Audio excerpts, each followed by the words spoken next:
Good morning বন্ধুরা, welcome back to my channel. আমি তিন্নি তোমাদের সঙ্গে আর একটা নতুন ব্লগ শেয়ার করতে চলে এসেছি। আশা করি তোমরা আজ যেখান থেকে আমার এই ব্লগটা দেখছো তোমরা সবাই খুব ভালো আছো আর খুব সুস্থ আছো।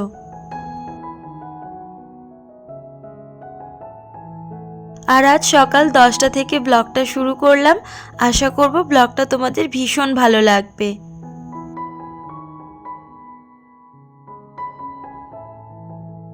আর আজ একদম সকাল সকাল স্নানটা সেরে নিয়েছি। চুলটায় যেহেতু শ্যাম্পু করেছি সেজন্যই সকাল সকাল স্নানটা সেরেছি, না হলে চুলটা একদম শুকাতে চায় না। আর আমাকে সেই ড্রায়ার ইউজ করতে হয়, আর ড্রায়ার কিন্তু চুলের জন্য খুব একটা ভালো জিনিস নয়। আর আমি কিন্তু সব সময় চেষ্টা করি যে রোদেই চুলটা শুকিয়ে নেওয়ার। এমনিতেই আমার প্রচুর সর্দি কাশির ধাত, তো রোদে চুলটা শুকিয়ে নিলে একদম সর্দি কাশিটা সহজে হয় না। আর আজ তোমাদের দাদা কিন্তু বাড়িতে আছে, ওকে বাজারে পাঠিয়ে দিয়েছি। তো ও যতক্ষণে বাজারে আসে আমি ভাবলাম ঘরের কাজগুলো আগে আগে সেরে নিই।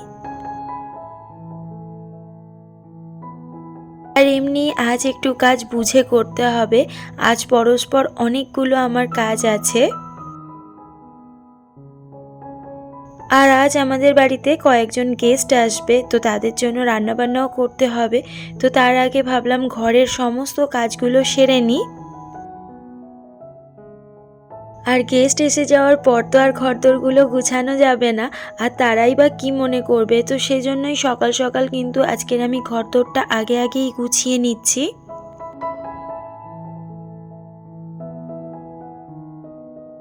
আর আমি প্রত্যেক দিন যেহেতু ঘর পরিষ্কার করি, খুব একটা ঘর পরিষ্কার করবার খুব প্রয়োজন নেই, তবে যেটুকু পরিষ্কার না করলে নয় সেগুলো তো করে নিতেই হবে।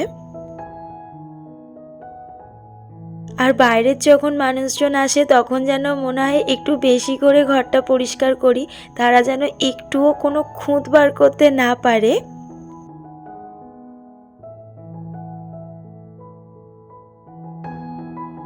আর একটু হাত চালিয়েই কাজ করছি। তোমাদের দাদা কিন্তু বাজার থেকে সমস্ত কিছু নিয়ে চলে এসেছে। তবে আমি রান্নাঘরের কিছুটা কাজ এগিয়ে রেখেই এসেছি।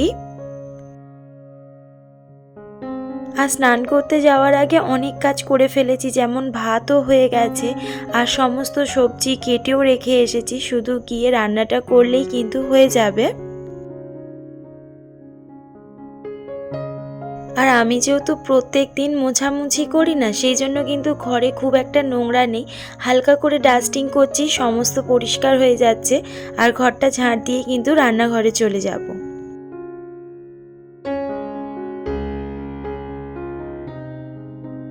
আর এখন রান্নাঘরে চলে এসেছি। ঘরটা কিন্তু এখন মুছিনি, ঘরটা যখন রান্নাঘর মুছবো তখন একেবারে মুছে নেব।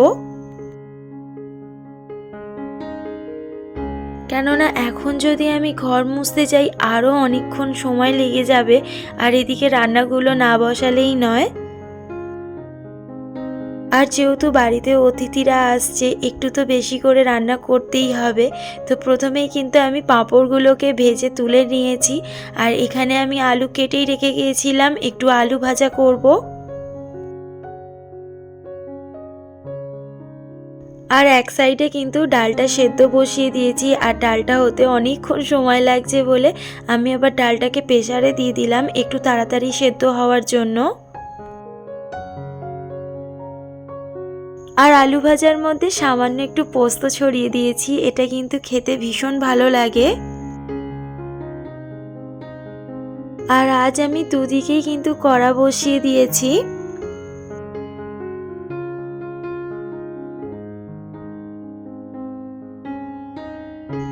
আর গেস্টদের আসার আগে রান্নাবান্না কমপ্লিট করে ফেলতে হবে, না হলে ভীষণ একটা বাজে দেখতে লাগে। তাদের সঙ্গে কথা বলবো নাকি আমি তখনও রান্নাঘরে রান্না করে যাব, সেজন্য একটু তাড়াতাড়ি রান্না করছি। আর আমি না প্রথমে আলুগুলো ভাজতে ভুলে গিয়েছিলাম মাংসের, সেজন্য সাইডে আলুগুলোকে ভেজে নিয়েছি।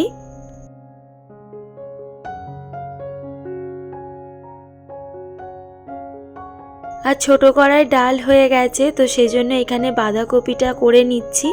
আর প্রথমে ভেবেছিলাম একটু চিংড়ি মাছ দিয়ে বাঁধাকপিটা করব, তবে তোমাদের দাদা আজকে ছোট ছোট চিংড়ি পায়নি, তো সেই জন্য নিরামিষ করেই বাঁধাকপি করেছি। আর একটু বুদ্ধি খাটিয়ে রান্না করলে কিন্তু অনেকগুলো রান্না খুব সহজে তাড়াতাড়ি হয়েও যায়। আর আমার কিন্তু সমস্ত রান্নাবান্না হয়ে গেছে। এতগুলো রান্না কিন্তু কত তাড়াতাড়ি আমি করে ফেলেছি তোমাদেরকে বলে বোঝাতে পারবো না। আর বাড়িতে লোকজন আসলে একটু বুদ্ধি কাটিয়ে কাজকর্ম করতে হয়, নাহলে সমস্ত কাজকর্মগুলো ঘেঁটে যায়।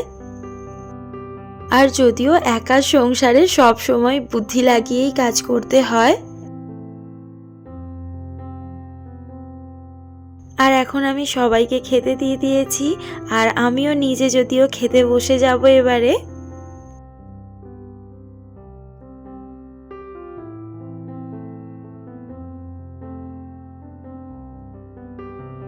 আর আমাদের খাওয়া দাওয়া হয়ে গেছে, আর খাওয়ার সময় ভিডিও করিনি। আমাদের খাওয়ার সময় ভিডিও করার অভ্যেস আছে, কিন্তু বাইরের যারা এসেছিল তাদের তো অভ্যেস নেই, সেই জন্য আমি আর সেই সময় ভিডিও ক্লিপটা নিইনি। আর কাজের চোটে বলতে ভুলেই গিয়েছিলাম, আজ আমাদের পিকনিক আছে। আর প্রিয়াদের ছাদে দেখো রান্নাবান্না কিন্তু শুরু হয়ে গেছে। আর যদিও আমাদের রাতে খাওয়া দাওয়া, তবে দুপুর থেকে রান্নাবান্না না করলে রাতে খাওয়া দাওয়া হবে কি করে। আর এখানে দেখো বিরিয়ানির জন্য চিকেনগুলো ভাজা হচ্ছে।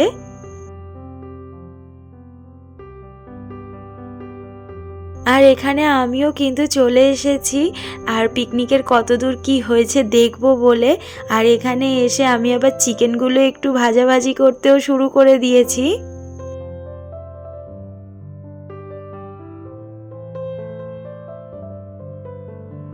গুড ইভিনিং বন্ধুরা, দুপুরের পর থেকে আর তোমাদের সাথে কথা হয়নি। আর এখন আমি আবারও প্রিয়াদের বাড়ি চলে এসেছি। আর দেখো বিরিয়ানি কিন্তু একদম রেডি হয়ে গেছে।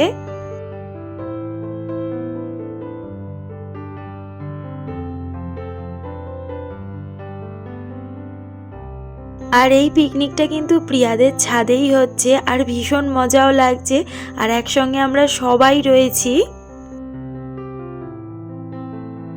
তবে এখানে সবাই থাকলেও তোমাদের দাদা নেই, তোমাদের দাদা এখনো এসে পৌঁছাতে পারিনি। ওর কয়েকটা মিটিং আছে, ও মিটিং সেরে তবেই আসবে।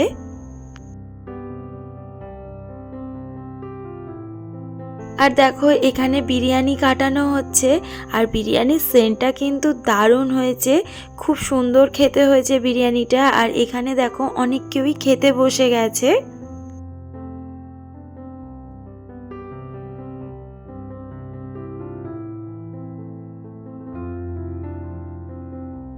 আর বিরিয়ানির সঙ্গে কিন্তু চিকেন কষাও হয়েছে, তো চিকেন কষাটা আমি একটু সার্ভ করে দিচ্ছি এখন।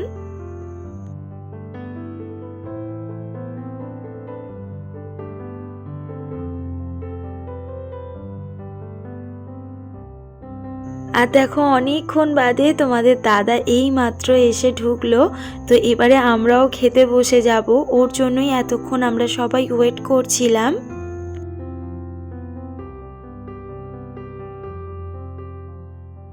আর আজ ব্লগটা কেমন লাগলো কমেন্ট করে জানিও। আর ব্লগটা যদি ভালো লাগে একটা লাইক করো। আর এখন কিন্তু আমরা সবাই মিলে খেতে বসে গেছি, আর ভীষণ মজাও করছি। আর এই দেখো আমার বিরিয়ানি চলে এসেছে, আর তার সঙ্গে কত বড় লেগ পিস। আর আজ এখানেই ব্লগটা শেষ করছি। সবাইকে গুড নাইট, সবাইকে টাটা। কালকের আর একটা নতুন ব্লগে তোমাদের সঙ্গে দেখা হচ্ছে।